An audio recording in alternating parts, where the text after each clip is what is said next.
All right, appreciate everyone for joining us for Coach Franklin's weekly press conference. We'll start with an opening statement from Coach, and then we'll open up to questions.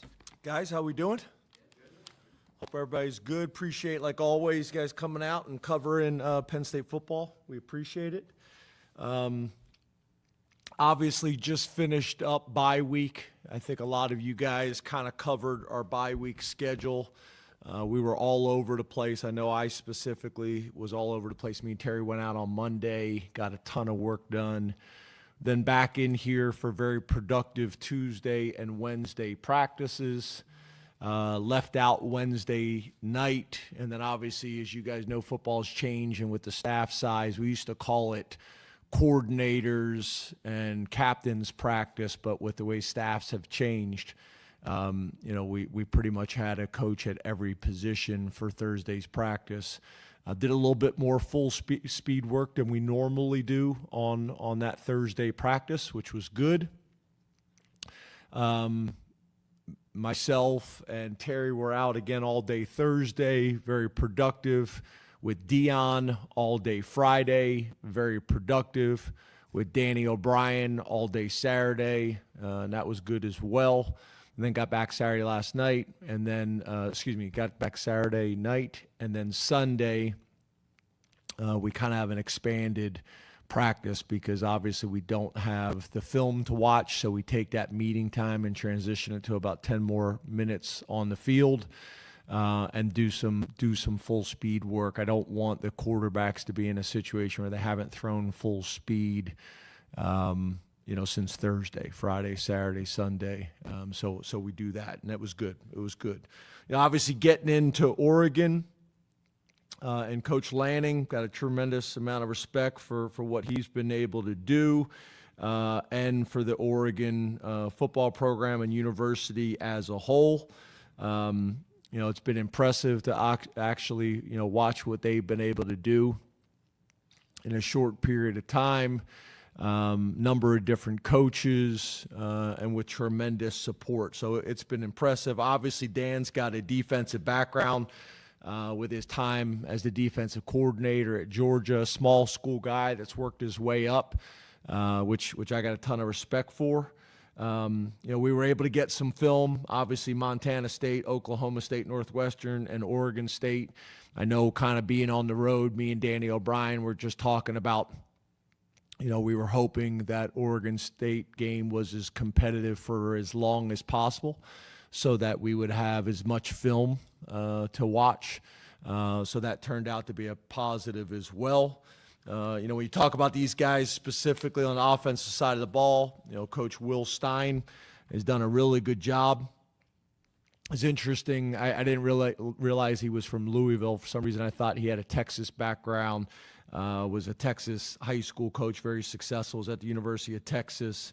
Obviously got hired from University of Texas San Antonio and done a really good job.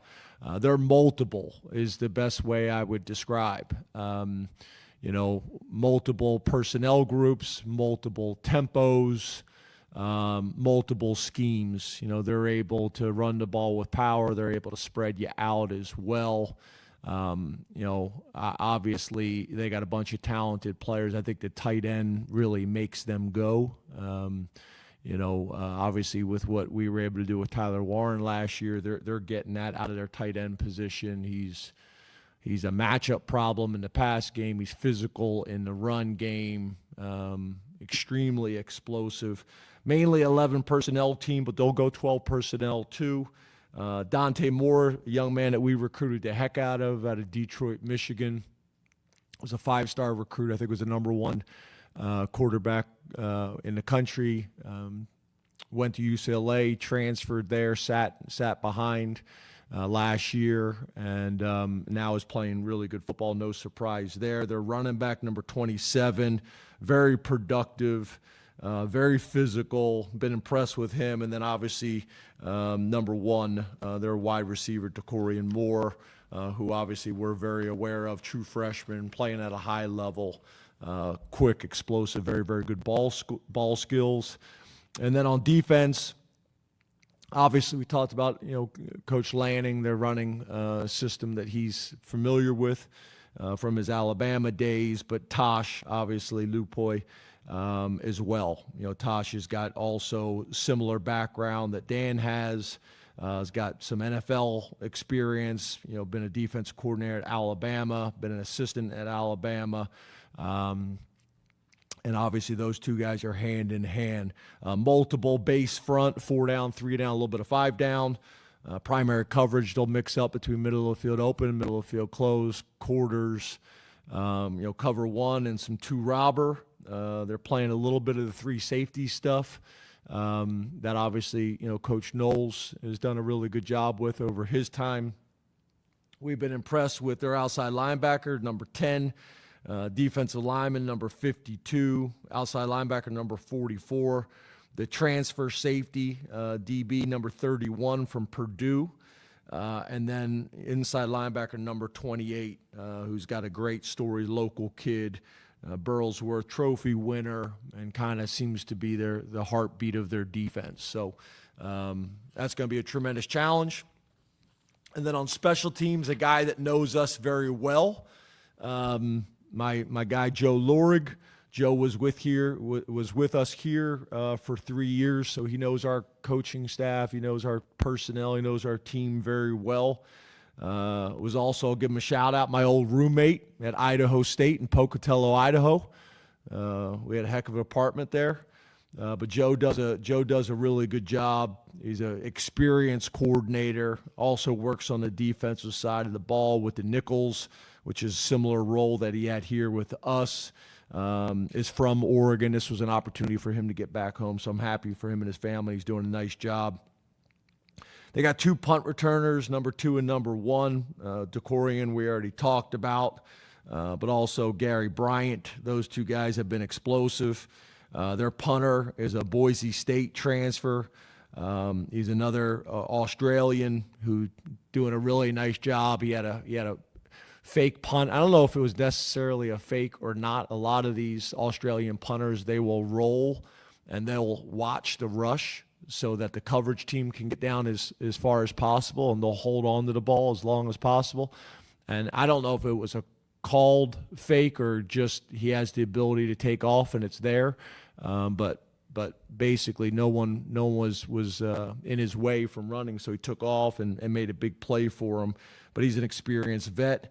And then also their place kicker is a transfer from Oregon State, number 36, and has done a nice job. He's 5 for 6 on field goals and 18 for 18 on PATs, and really doing a nice job. So tremendous challenge, tremendous opportunity. Obviously we need this place rocking. We need to have a distinct home field advantage. We always do. But I'm expecting this to be an environment like no one has ever seen. Urban Meyer always has kind of discussions and debates on what's the hardest place to play in college football. I think he usually says, between Penn State whiteout at night and LSU night game. So we want to make it clearly obvious to everybody what is the most challenging and difficult environment to play in all of sports, let alone college football. I know a good portion of our fans like to sit down, except for third downs and red zone and what they consider critical times of the game. But I'm challenging everybody. This is a 4-quarter, 1 play at a time. First, second down, third down, fourth down, punts, kickoff coverage, that we need to be on our feet screaming a collective battle cry in the stadium. So we're going to need everybody's help. So open up the questions. Start with Rich Garcella, followed by Neil Riddell. Good afternoon, James. How are you? Good, Rich. How are you, buddy? I'm doing great. Great. In the kitchen today. Why are you in the kitchen today? I needed a change of pace. Nice. Nice. How much different is the Oregon offense with Moore at quarterback instead of Gabriel, and what kind of problems does Moore present to you guys? Yeah, I don't think it's a whole lot different. He's a throw-first guy, is very accurate, can extend plays, Obviously has a ton of playmakers around him. They both had the ability to extend plays. I would say that Dante runs a little bit more. Runs a little bit more than maybe they had in the past. But the other guy was a really good athlete as well. So I think it's still very similar. And I think, that guy's sitting, Dante's sitting behind that guy for a year, Gabriel, was really valuable for his development. I think it also shows a tremendous maturity of that kid, right? He's 5-star recruit. Could have went anywhere, could have went a bunch of places where he would have, pretty much been the starting quarterback today. He stepped on campus and chose UCLA. Didn't redshirt his freshman year, so that became his redshirt year. And, it's been a real positive for him and them. So I think very similar. They still function in a similar way that what we saw on film last year. Let's go to Neil Riddell, followed by Bob Flounders. Hi, James. Hey, Neil. I was wondering, off topic, I didn't know I was going to be batting second here, but as a mentor and a colleague, have you been in touch with Brent Pry, and how does the industry rally around each other when situations like this happen? Yeah, as you know, I'd prefer to talk about our opponent, but I think you guys also know what Brent Pry and that family have meant to me and what I think about them and the respect I have. Brent's dad was my offensive coordinator in college, so we go back forever. We played against each other in college. One of Brent's first years coaching was at East Stroudsburg. And then was with me the whole time at Vanderbilt, him and his family, watched his kids grow up, and then was with us, pretty much the whole time here at Penn State before becoming head coach at Virginia Tech. So challenging situation. You hate to see it for anybody. I hate to see it for Brent. I hate to see it for Virginia Tech. But Brent is resilient, and he's a darn good football coach, and he'll bounce back as I know he will. So got a lot of respect and a lot of love for Brent and his family, and we have texted a bunch, haven't talked. I know my wife and Amy have talked, but mainly texts between me and Brent. But yeah, I think the coaching community and more than just the coaching community, kind of friends, look out for each other, no different than your friends and any other industry. So, but I hate that for Brent. I hate that for Virginia Tech. So that's about my answer. Was that everything he asked? Yeah. It's good. He's got his finger up. I guess Neil's saying he gets 2 questions. Oh, no, you're saying okay. Okay, yeah. Which finger was that, Neil, you had up? Yeah. Let's go to Bob Flounders, followed by Mark Wogenrich. Hi, James. How are you doing today? Good, Bob. How are you? I'm good. Neil's always going to keep you on your toes. You just got to be careful with that guy. That's exactly right. James, we were talking to Jim Knowles last week on the bye week, and he had a chance to see this Oregon team and this Oregon offense twice last year. And he was talking about the challenge of just trying to deal with their talent, their tempo, all the challenges they present. And he said in his mind, one of the toughest things for him was always, it was critical simply to get the guys lined up in the right spots. Because he said against this team, if you don't, or you're not aligned correctly, you almost have no shot. And I was wondering if you could maybe speak to that challenge, even though maybe it sounds simple, I'm sure it isn't. And I was wondering maybe how you thought your defense did last year against that kind of challenge. Yeah, so, again, when you have multiple wide receivers that can hurt you in a game, can go the distance, it changes how defensive coordinators, approach the game. And then same thing at tight end and same thing at running back and same thing at quarterback. When you have multiple weapons, it becomes very difficult. And then obviously what our offensive coordinator is trying to do, they're trying to motion and shift to create confusion and to mess with your rules and try to get guys in favorable matchups. I do think that's one of the advantages of going against our offense for him every single day in training camp, because I think we do as much of that as anybody. So I do think there's some value in that. Again, our offense and defense going against each other. And I think last year, in terms of your question about the matchup, I think we didn't have enough tools in our tool belt. And what I mean by that is we were strictly is probably not the best word, but majority a man coverage team. And sometimes they were able to get matchups that were in their favor. And if we're not able to solve that issue with a sack or pressure, then we had some challenges. So I think, being able to play man is definitely one of our weapons, but also being able to have zones and zone pressures and a lot of those different things that we're now doing more of, I think is valuable. And as you know, we've done it a bunch of different ways with Bob Shoop and Brent Pry. We were predominantly a quarter, half, cover 6 team. Then when obviously we went with Manny Diaz, we became more of a man team, and that continued a little bit with Tom. So being able to have more of a mix that we can challenge people with man coverage. And when you do play zone, I think Jim does a really good job of emphasizing, we've always talked about situational football, but I think there's been times where we've been in zone coverage, but it's 3rd and 4 and 3rd and 5, and we're not challenging routes as much. We're too soft in our zones and things like that. So it's been good. It's been good. He's an experienced defensive coordinator. There's a lot going on up there. And I think, each week goes on where he's got a better idea of who we are. I think that's a big part in all this as well that Andy Kotelnicki went through last year. Like, what are the strengths of our people? What are the challenges or some weaknesses in our guys at this point of the season? And how do you call a game to play to those strengths and maybe limit some of those deficiencies or maybe matchup issues? Yes, sir.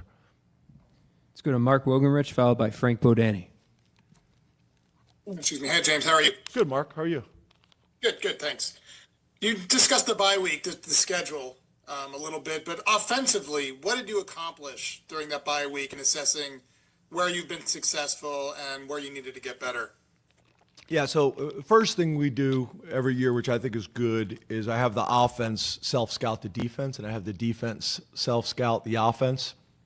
And obviously we have the reports that we run on either side of the ball and some of the analytics stuff that we pay for. But, if you can get one or two things from the crossover work that maybe you weren't thinking about, there's value in that. And then obviously spending some time, we need to get better on both sides of the ball on third down, 3rd/4th down. So spent extra time on that during the bye week schedule. Spent a ton of time, obviously, on some tempo stuff, and then spent a ton of time on crowd noise, specifically on the defensive side of the ball from a communication standpoint, back to previous questions. So those things are valuable. Those things are valuable, or knowing what your strengths are, knowing what some of your weaknesses are, areas that you need to improve. I've said this to you guys before. Tendencies are a good thing. If you have tendencies, that means you're good at things. And what you want to try to do is have enough of those tendency breakers to give people pause. I think those things are really important. And then obviously the other thing that's going to be, I think, critical in this game is starting fast. This is a team that has started fast pretty much, for the last couple of years. And that's going to be important in this game.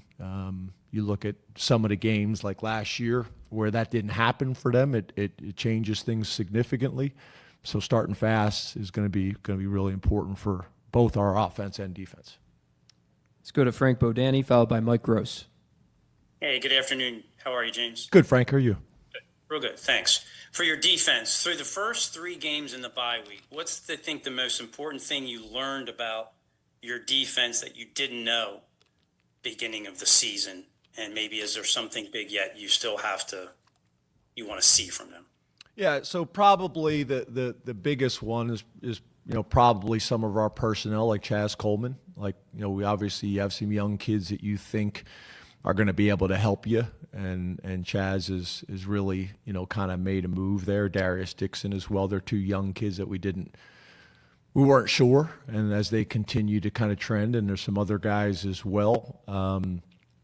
When you talk about defense, I think it's also just the level of communication that we have to have with our safeties and linebackers, and Jim getting used to them and them getting used to Jim, and even the communication from the sideline or from the booth in how we communicate and call the defense. We've gotten better at that each week. We put more on the players on the field, which I think is good, especially with the tempos and the change of tempos that you're going to face. Obviously, Dani has made his presence felt very early, and I think has earned Jim and a lot of people's respect in how he's playing. I also am excited about Zachy, because I think we all know the type of player Zachy is and his ball skills and things like that. And this new defensive scheme and tweaks that we have has taken him some time, but I think he is much more comfortable now in week 5 or 4, however you want to look at it. And I think you're going to see him make big plays for us moving forward. So I just think we're in a much different place in terms of the confidence and the execution that it takes to play in these type of games. And each week that we're able to spend time kind of working through it in practice and in meetings, I think the faster that we get. I'll never forget, when Manny came here, Manny being surprised with the amount of speed that we had on our defense. And I think the more comfortable our guys get in playing some of the tweaks to the new defense, that speed will start to show up again on a more consistent basis. Last question on Zoom, Mike Gross.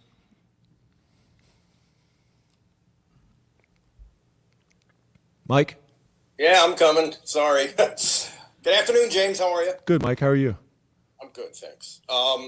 You have 2 guys on your defensive line, Dani and Zane, that other teams have to. It seems to me other teams have to find them and figure out how to deal with them. So how can you leverage that? Maybe to find an advantage elsewhere. How can you use what other teams have to do? Something if they take that away, something else has to be open, right? That's right. Yeah, so I think the first thing is playing those guys more, right? We've been a heavy rotational team the first 3 games, and that was part of the philosophy.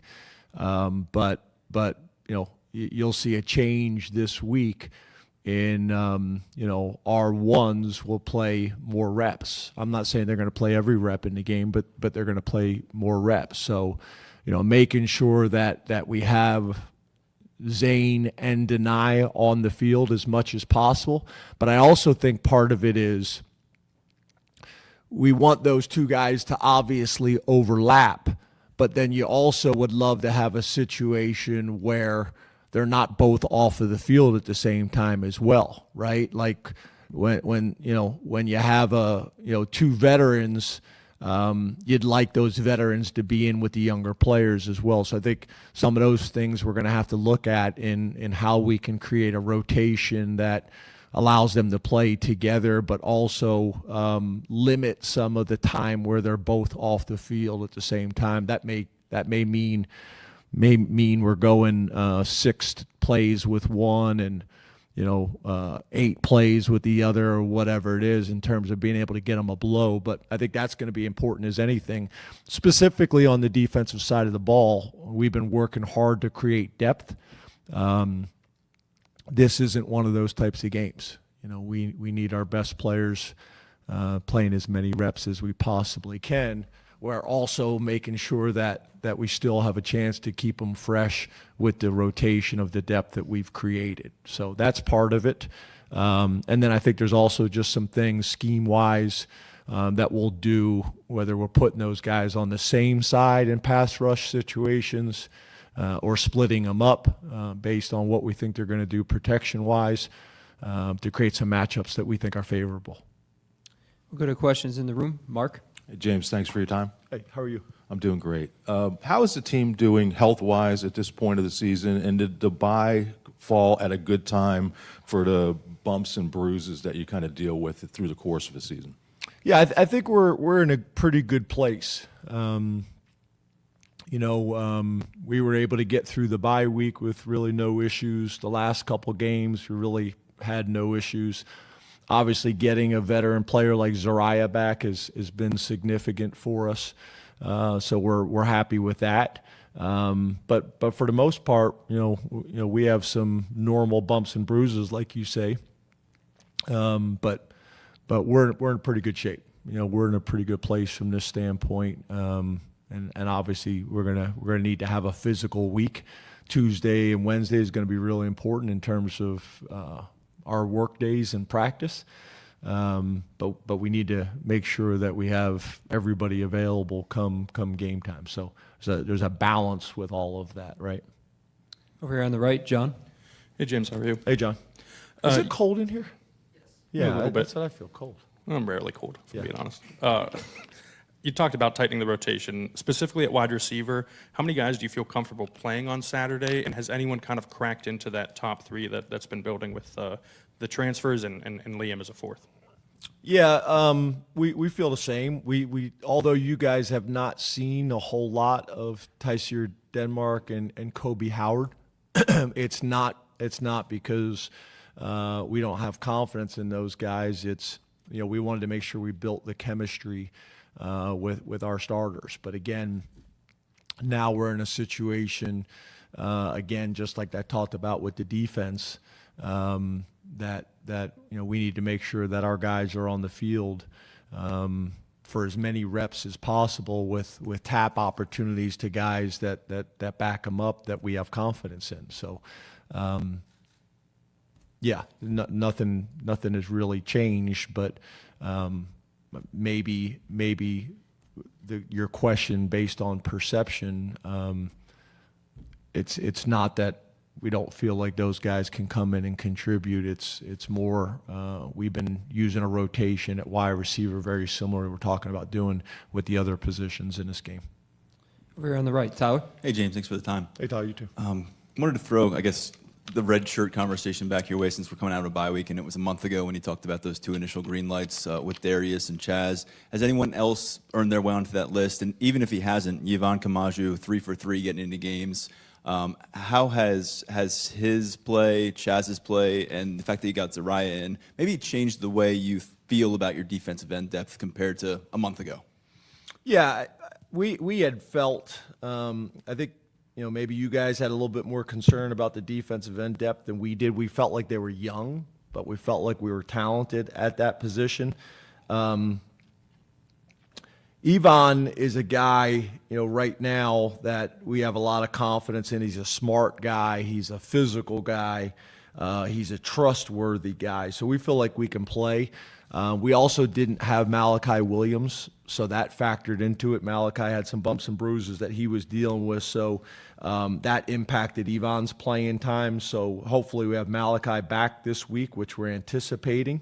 Not a whole lot has changed. Chaz and Darius Dixon, they're going. Yvonne, Alex Tash, and Jameer Joseph are kind of that next group of guys that will play if we need to. And then Kobe Howard on offense. So, we really like those young defensive ends, but also hopefully getting Malachi back helps with that too. Malachi's strength is probably a little bit more in the passing game. Yvonne's strength is probably a little bit more in the run game. We'd like to merge those two together. Over here on the right, Audrey? Hey, James. Hey, Audrey. Going back to your run game and the self-scouting that you guys have done, do you feel like Nick's at a good spot now, kind of coming out of the bye week? And do you feel like you're getting what you want to get out of both of those guys and kind of the way you continue to rotate them? Yeah, just like I mentioned to you guys about Katron's off season, I think you're seeing it, right? You're seeing what we talked about. Obviously, his ability to go the distance, be explosive, his yards per carry, are as impressive as anybody in the country, and obviously, he's earned that. He's earned that right to be a guy that we want to get the ball into his hands as much as we possibly can.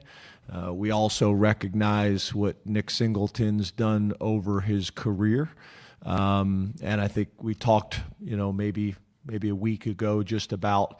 Nick has worked really hard this offseason on some things in terms of open field running and some different tools and weapons. But on Saturdays, I want him to go let it rip and play fast and powerful and explosive, which is his style. He's a downhill, full speed back. And on Saturdays, I want him to do that. So I think you're going to see that from him as well.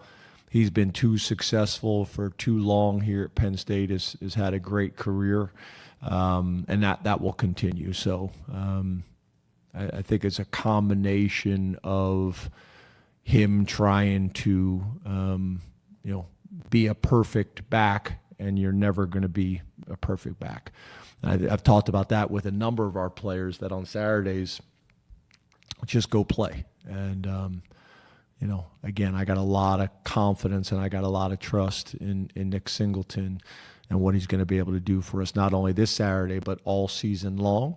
But again, back to Katron, I think everybody is seeing, what we talked about in the summer about Katron's offseason and him looking different in terms of his speed and explosiveness. Middle right, Max. Hey, James. Hey, Max. I think sometimes there's a conception among fans that when you play non-conference opponents that you end up outscoring by 100 points. You maybe don't have to show all the tricks in your bag, for example. How much of that is true? How much of that can be a misconception? Can you really just open it up when you go into a game like this against Oregon? Is that just the fans or is that the fans and the media? I mean, it certainly can come into the media sometimes, too. Yeah. Yeah, I think that's like one of them long-term kind of questions, right? Are you saving things? Yeah, I think you're always, I don't know if saving is the idea, but you've done some off-season studies where there's certain things that you worked on during training camp that you're planning on using using against certain opponents. And there's some things, could you have used early in the season, but you didn't feel like you needed to? Yeah. I think that's always the case, but it's not like I think offensive coordinators, defensive coordinators, head coaches, you're going into a game saying we're going to be conservative in this game. It's not that, or vanilla. It's okay, this is what we need to do in this game to win, to score points, to stop people scoring. And it's all about the matchup and the opponent that you have there. But I guess it just depends on your lens. Do you call everything in every game? No, you don't. Obviously, it's impossible to do. So there are packages and things that you're going to see in the Oregon game that you didn't see in the Villanova game. There's some things you probably saw in the Villanova game that you didn't see in the FIU game in Nevada and so on and so forth. So, so I guess the answer is a little bit of both, right? But it's not because we're taking the approach to be vanilla or conservative. It's just based on what you think you have to do in that game to be successful. Way in the back, Caleb. Hey, James, how are you? Good, how are you? Pretty good. I wanted to ask, you've been in your fair share of whiteout games now. Curious how you kind of handle the emotions heading out onto the field, and obviously given that I think this is the highest rank that both teams have come into a whiteout game in the importance of this game. How do you kind of stress to your players to still enjoy the moment, maybe pregame, but also lock in when game time comes? Yeah, I think that happens naturally. I don't think I need to tell them, right? They've been hearing it all off season. They've been hearing it when they walk around campus. When they're getting the request for tickets, like I get these text messages, hey, how we doing?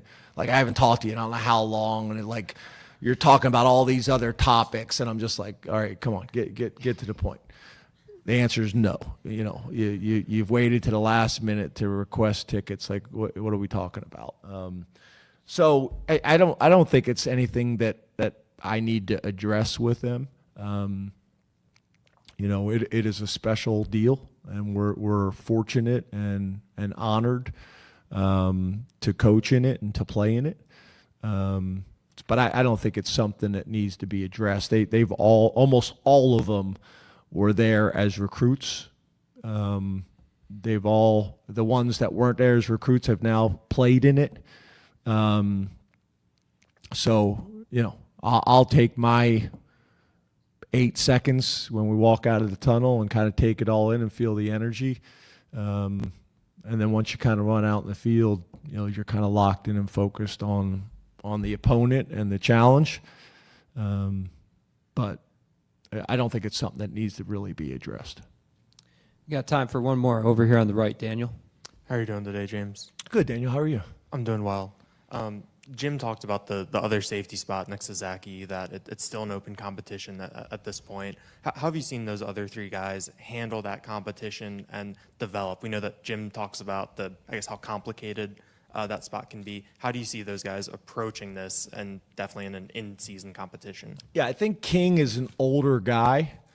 It's been impressive to watch how he's approached it, and probably as much from the standpoint he didn't win the starting job during camp and never let it faze him. I think some of the younger players, when they either lost a job or didn't win the job, I think they've let it faze them in terms of the consistency and the approach. It is hard, right? Whether it's football or anything else in life, when you pour your heart and soul into something and then you don't get the return on your investment that you think you're going to get, to show up the next day or the next rep and still be the same guy. Like, that's a very important skill and trait to develop. And I think as young players, they're still figuring that out. The good thing is both of them in Belgrave and Day are super talented, are super talented. And I think they have very, very, very bright futures. But it's like I talk about for a lot of these guys, it's about consistency. Who can be the most consistent guy in practice every single day? Who can be the most consistent guy in the games that your teammates and the coaches can trust? That you're going to do your job at a high level on a consistent basis, and that's really kind of what we're looking for at every position. That's the challenge, and that's where, whether it's our D squad periods against our scout team guys, which do a phenomenal job for us, or whether that's the good on good work that we do every single week. You're trying to see who can do that, on a consistent basis. Whether that's jog throughs, whether that is meetings, whether that's your tests that you have, kind of off topic, but a little bit to your question, is Sexton, redshirt freshman offensive lineman. I used his example in the team meeting the other day. Coach Troutwine's test is as detailed and as long of a test as I've ever been around. And I think they usually get it like on Thursday. And Sexton's test was as good as I've ever seen. And I know Trout felt the same way. Just the level of detail in his test was phenomenal, to the point where I put it up in the team meeting as an example for everybody to learn from, right? And these are kind of the preparation habits and behaviors that we're trying to create. And that's kind of what we're looking for at every single position is we have a process, obviously, as a team in how we prepare that we want to be consistent as well. But it's these players too. It's them refining their process every single week. It's harder for a Nick Dawkins than it is for a Chaz Coleman, right? Like, how do I refine my process and get better? Part of it is things as silly as during the whiteout, who handles your ticket requests so you don't have people hitting you up at the last minute, getting your tickets in on time, your family, not bothering you before the game or Friday night at the hotel, getting all your schoolwork done so you can go to the hotel and just focus on the game and your responsibilities or your assignments. Taking care of your body and doing supple lying and stretching and massages and rolling out and prehab, not just rehab, prehab, doing all these different things, hydrating, taking care of your body, getting enough sleep per night. All these little things, they add up. And typically the older, more mature players, they're further along in that. So they don't have things that impact their preparation, whether that is mentally, whether that is physically, or whether that is emotionally. And that's also why I'm so much a routine guy, because I think the players find comfort in that routine and they can lean into it, that they know what to expect on a Tuesday. And our Tuesday against Oregon is the same as our Tuesday against Nevada. Thank you very much, Thank Coach. you.